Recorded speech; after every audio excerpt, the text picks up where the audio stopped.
Hello everyone, let's practice IELTS listening module. Let's begin with section 1. In this section, you will hear a conversation about a host family application.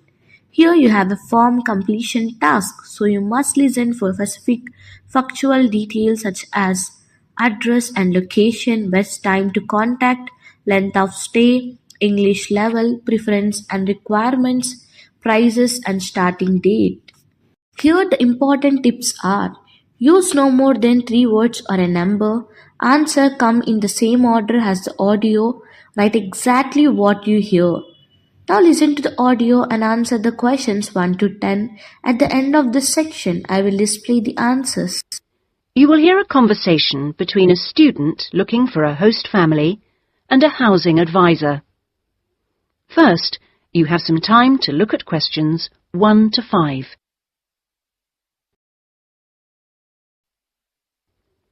Now we shall begin. You should answer the questions as you listen, because you will not hear the recording a second time. Listen carefully and answer questions 1 to 5. Good morning. How can I help you? Good morning. I understand you help fix up students with host families. That's right. Are you interested in... Yes. Well, please sit down and I'll just take a few details. Thank you. Right. Now, what name is it? Jenny Chan. Can you spell that, please? Yes. JENNYCHAN.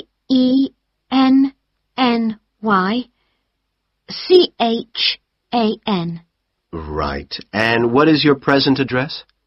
Seaview Guest House, 14 Hill Road. Okay. And do you know the phone number there? Yes, I have it here. 2237676. But I'm only there after about 7 p.m. So when would be the best time to catch you? I suppose between 9 and, let me see, past, before I leave for the college. Great. And can I ask you your age? I've just had my 19th birthday. And how long would you want to stay with the host family? I'm planning on staying a year, but at the moment I'm definitely here for 4 months only. I have to get an extension to my permit. You're working on it? Mm.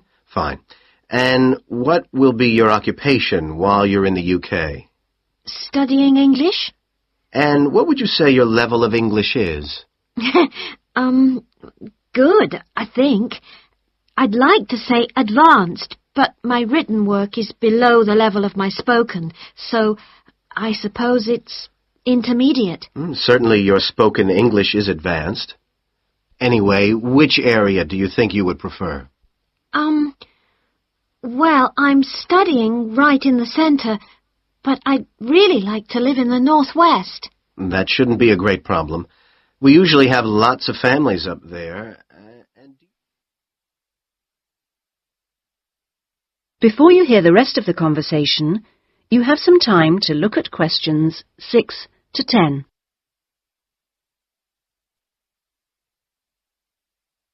Now listen and answer questions 6 to 10. And do you have any particular requirements for diet? Well, I'm nearly a vegetarian. Not quite. Shall I say you are? It's probably easier that way. That would be best. Anything about your actual room? I would prefer my own facilities. En suite, is that right? Mm-hmm. And also, if it's possible, a TV. And I'd also like the house to have a real garden, rather than just a yard. Somewhere I could sit and be peaceful. Is that all? Well, I'm really serious about improving my English, so I'd prefer to be the only guest, if that's possible. No other guests. Yes, you get more practice that way. Anyway, obviously, all this is partly dependent on how much you're willing to pay. What did you have in mind? I was thinking in terms of about 60 to 80 pounds a week, but I'd go up to 100 if it was something special. Well, I don't think we'd have any problems finding something for you. Oh, good. And when would you want it for? I'd like to move in approximately 2 weeks. Let me see, it's the 10th today, so if we go for the Monday, it's the 23rd of March. Yes. Right. Good, and if I could ask one last question. That is the end of section 1. You now have half a minute to check your answers. Next, section 2. And the question types are sentence completion and table completion. You will hear one speaker giving information about a soccer club and its events. Here you need to complete short sentences, fill missing information in tables. Listen carefully for places and venues, types of events, awards or items received, date, times and numbers. Now listen to the audio and try to write the answers of questions 11 to 20. After this section, I will show the correct responses. You will hear a speech by an official at a meeting of a local football club at the start of a new football season. First, you have some time to look at questions 11 to 17.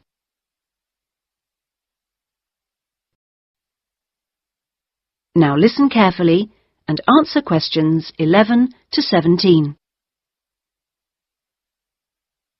Good evening, everyone, and thank you for coming to the soccer club meeting. It's good to see so many parents and children here tonight, and I know you're looking forward to a great football season. Now, I'd like to take a few minutes to tell you about some changes to the soccer club for the coming season. Now, this season, we'll be playing all our matches for both the junior and senior competitions at Kings Park, instead of Royal Park, which was used last season. Now, for meetings, we're going to use the clubhouse in Kings Park, and the next meeting will be held in the clubhouse on the 2nd of July. As usual, we hope to begin the season with a picnic next Saturday at the clubhouse. Please try and come to the picnic, as it's always good fun. The last week of the season, we usually have a dinner and presentation of prizes to the players, and more information about this will be given to you later in the season. This season, we have more teams than ever. We hope to have 10 teams instead of 5 in the junior competition, and they will play on Saturday mornings beginning at 8:30 a.m. Training sessions will be held in Kings Park on Wednesday afternoons for the juniors, and they will be wearing red shirts again this year. In the senior competition, there will be 4 teams, same as last year, and their games will be played on Saturday afternoons, starting at 2:30 it will be at a 2 o'clock start, and the training session for seniors is planned for Sunday afternoons. Before you hear the rest of the speech, you have some time to look at questions 18 to 20. Now listen and answer questions 18 to 20. Now, I'd like to introduce you to the new committee for the soccer club for this season. Firstly, let me welcome Robert Young, the new president, who will manage the meetings for the next 2 years. Robert's son has been playing football with the club for over 5 years now, and many thanks to Robert for taking on the job of president. Next, we have Gina Costello. She's the treasurer, and she'll collect the fees from you for the season. Please try and give Gina your fees as early as possible in the season, as the club needs the money to buy some new equipment. Then there's David West, who's volunteered to be the club secretary, and one of the many jobs he'll have is to send out newsletters to you regularly. If you have any information that may be useful, please let David know so that it can be included in these newsletters. Also, I'd like to introduce you to Jason Dokic, who is the head coach. For all the new members here tonight, this is the 3rd year that Jason has been with us as head coach, and we're very lucky to have such an experienced coach and former player at our club. He will continue to supervise the teams at training sessions and on match days. Now, before we finish and have some refreshments, does anyone have any questions they'd like to ask the new committee? That is the end of section 2. You now have half a minute to check your answers.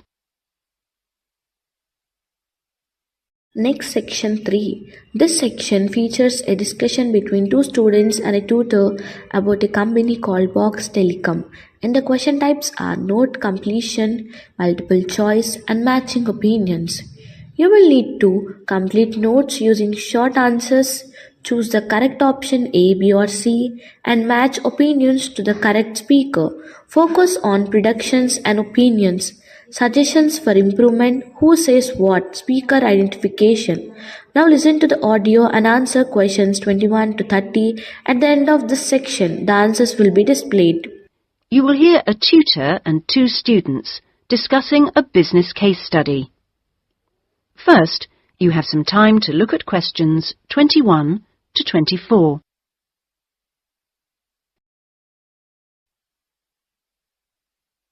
Now listen carefully and answer questions 21 to 24. Right, Jason and Karen. Now, I asked you to look at the case study for Box Telecom as part of your exam assessment. It's interesting because they're in the middle of problems at the moment, and I want you to track how they deal with them. Let's start with you, Karen. Having read through the case study, can you just summarise what the problems were that Box Telecom had to take on board? Well, of course, what first came to their attention was that despite a new advertising campaign, they were suffering from falling sales, and this is something that had many causes. On top of that immediate problem, what had also happened over the last 2 years was that although they had invested in an expansion plan, they had to face up to increased competition.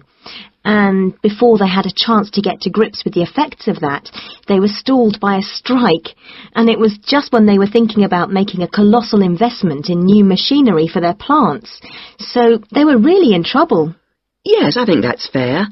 And, Jason, now you contacted the company, didn't you? What did the company define as the reasons for these problems? Well, I think they've hit on the right things. It would be easy to say they had invested too heavily or at the wrong time, but in fact the signs were good, and what they were set back by was high interest rates. At the same time, their longer-term problems, which were affecting their market share, were eventually credited to poor training, and having looked at the details in their last report, I think that's right. Before you hear the rest of the discussion, you have some time to look at questions 25 to 30. Now listen and answer questions 25 to 30. So, on to the larger issues then. Karen, what do you think the company will do? Well, obviously they have the choice of accepting the very favourable terms that another company, KMG plc, have given them to buy them out. That would mean creating a new company with a new image. Or they could decide on a bolder move and offer some new shares if they wanted. But I think they're much more cautious than that and expect they will start trying to find individuals who'd be prepared to back them with some of the capital they need. Well, you mustn't always assume that dramatic problems require dramatic solutions. Sometimes there's a simple fix, such as changing the guy at the top. If they truly are cautious, then I suspect they will seek to shut down some of their shops. But a more ambitious approach, and one which I think would have more chance of success, would be to alter how they're running things, the management layers and the processes. So, in your analysis, try to think of all the options. Jason? Yes, it's interesting because I found it a really useful company to study. Its problems cross all types of industries, and it's lucky it's so big. A smaller or even medium-sized company would have gone under by now. Ah, well, in fact, What I want you two to do is to go away when we've finished our discussion today and write a report. We've looked in general at the telecommunications market in the UK over the last few sessions, and I want you to take Box Telecom as an example and suggest some ways in which they might overcome their problems, and outline the reasons why you think as you do. But try and keep it intrinsic to the company rather than dragging in other examples. Is that okay, Karen? Yes, I think I can do that. Personally, I've got great hopes for it. I think it will recover. That advertising campaign they did was very strong, and they're very innovative with their products. They set new trends. The company's got to recover, don't you think, Jason? I'm not sure. I think it can, but it's not a foregone conclusion unless they manage to attract the right level of investment. The company definitely needs a boost, and to attract more highly skilled workers if their recovery is to be long-lasting. When I was talking to the marketing manager, he said to me that he thinks the company had got a great management team. But he would say that, wouldn't he? But they are suffering from having to work with outdated production machinery, and that could cost a lot to put right. Well, personally, I think the stock market is to blame. I think they were expecting too much of the company, and then inevitably it looked bad when it didn't perform. The market should have had more realistic expectations. And I disagree with you about the advertising campaign, Karen. That's where they could do with some innovation to get sales kick-started. Anyway, let's see what you come up with those. That is the end of section 3. You now have half a minute to check your answers. Next, section 4. You will hear a lecture-style talk about university support services for postgraduate students. In this section, you must choose the correct options A, B or C. Match types of help with the correct university section. Listen for names of departments or services, types of academic and technical support, who provides which services. Now listen to the audio and complete questions 31 to 40. At the end of this section, I will display the full answers key. You will hear a university librarian giving a talk to new students. First, you have some time to look at questions 31 to 40.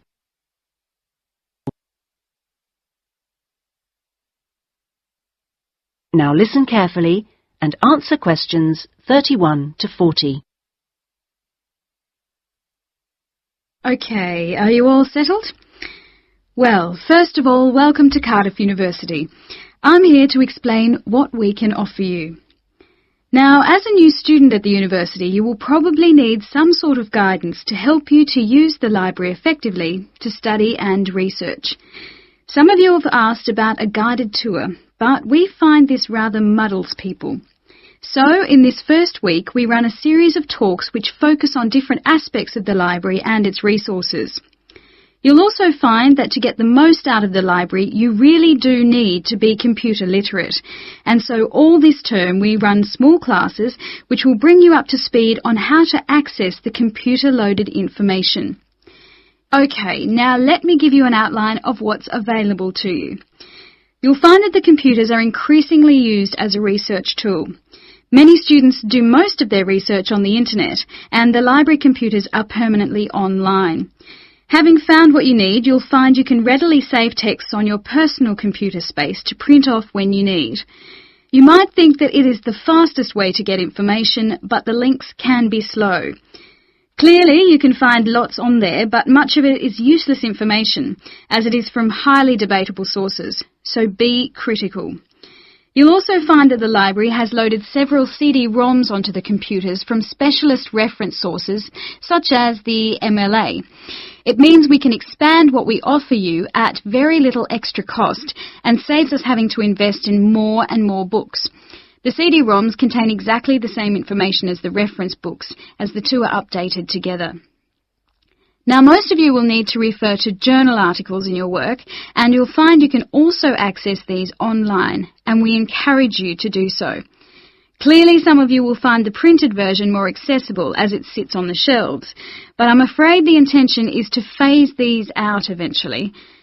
However, you will still be able to print off a version of the text rather than photocopying the journal pages. So you must get used to working online. Naturally, we do still have the full range of classic reference books, additional to the CD-ROMs for you to use, and there are several copies of each one. This is because some of you may prefer to borrow a book rather than sit in the library. There is a restricted loan time on these, so that they are not missing from the shelves for too long. Although there is a section manager for each part of the library, they are very busy, and so if you do get stuck looking for things, you should ask the relevant cataloguing assistant. As your training supervisor, I just oversee your induction and will not be around after this initial week.